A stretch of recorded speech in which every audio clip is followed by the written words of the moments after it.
Hey, it's Clay. Hope you guys are doing well. Welcome to another video. This is going to be a vlog, and I'm going to talk about my experience so far with the Atomic Amplifier and the XFX2.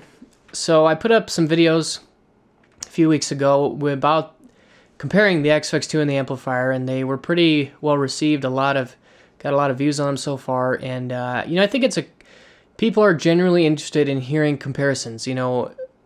I'm in your shoes all the time too, where I'm considering getting something and there's 2 or 3 or 4 different options and you want to know what might best suit your needs. And so it is helpful to hear some comparisons or to try and perceive someone else's experience just so that you can get a little bit of a prediction of what your experience may be like.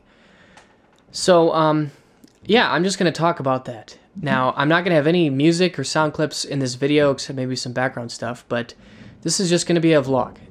So if you are interested in that, check out those videos.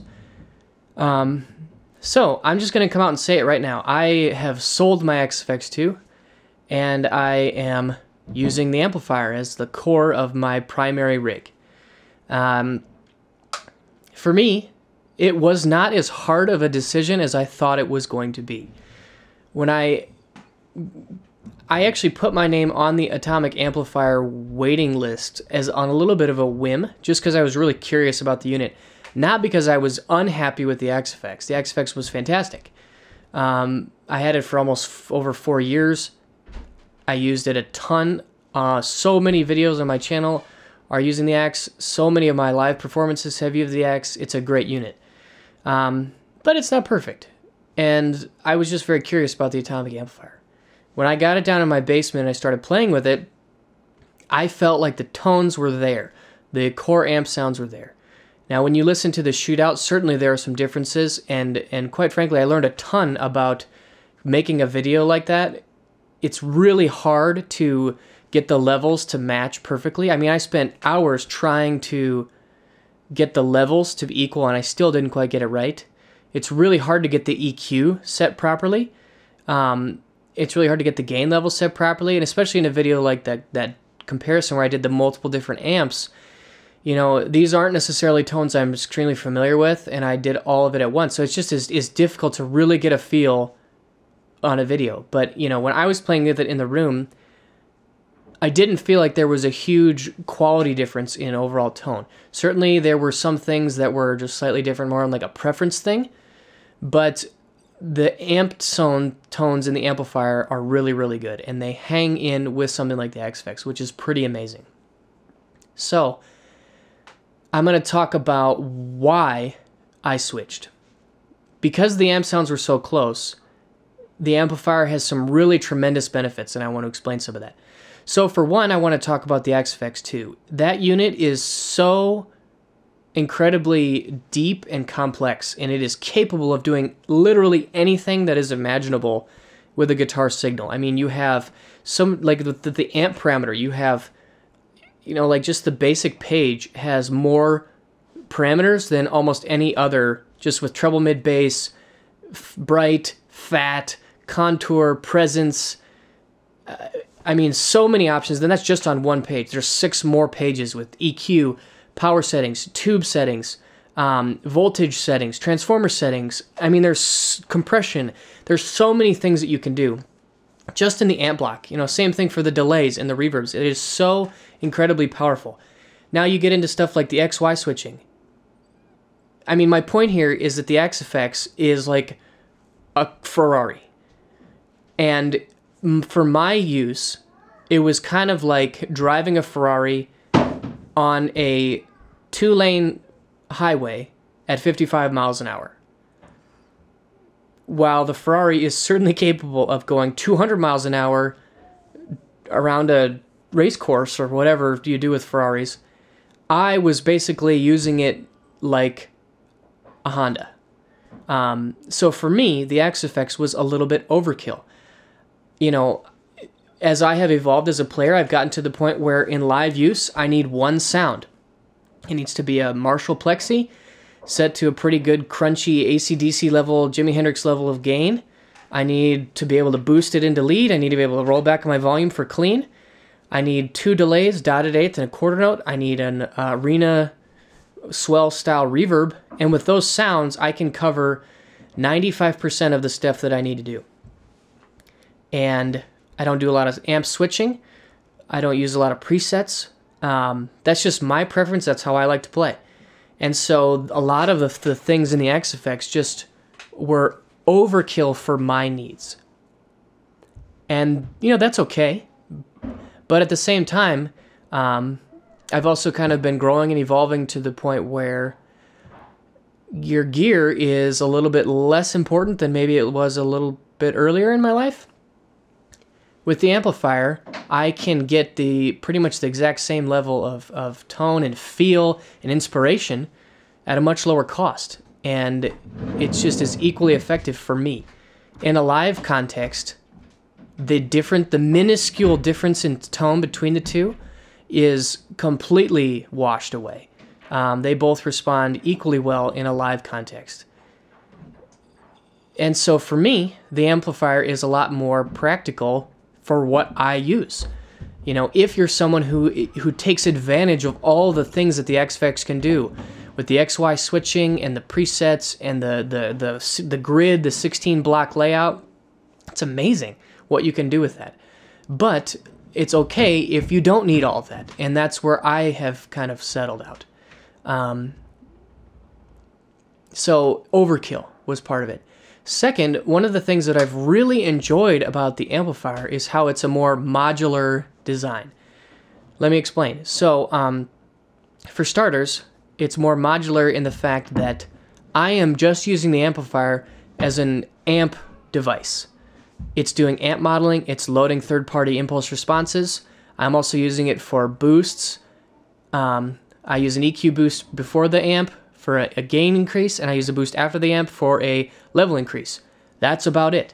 And then I'm getting my effects right now from a Zoom G3X, and with that setup right there, I am extremely happy.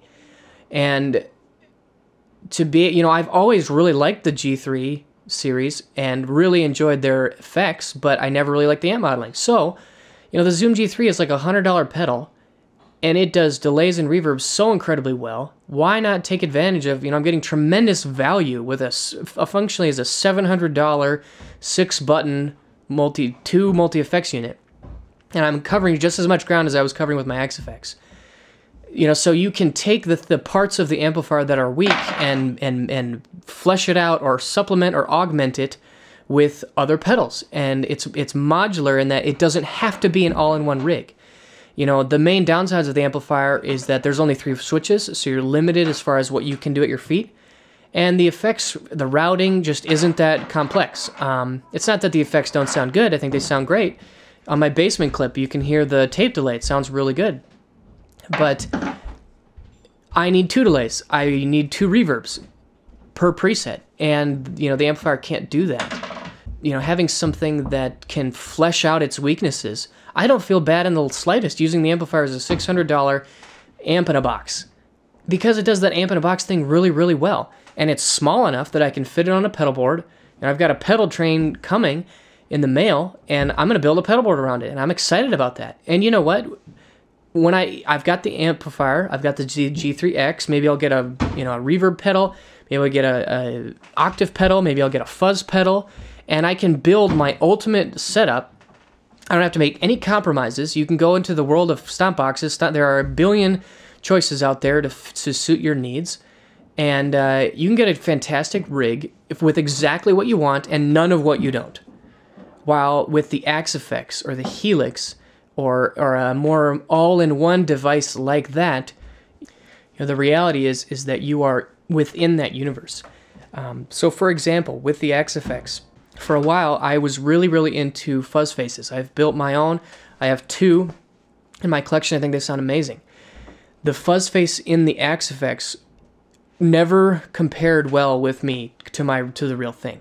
I always thought the amp modeling was right there, but the fuzz face wasn't. And I actually I put a forum post about this on the Forum Fractal website, and it has to do with the way that a fuzz face reacts with the input impedance coming from the guitar. So a fuzz face is very strict about getting a signal straight from the guitar, because the volume pot in the guitar reacts with the circuit of the fuzz face as if that volume pot was in the circuit itself. It's a very interesting and unique interaction there.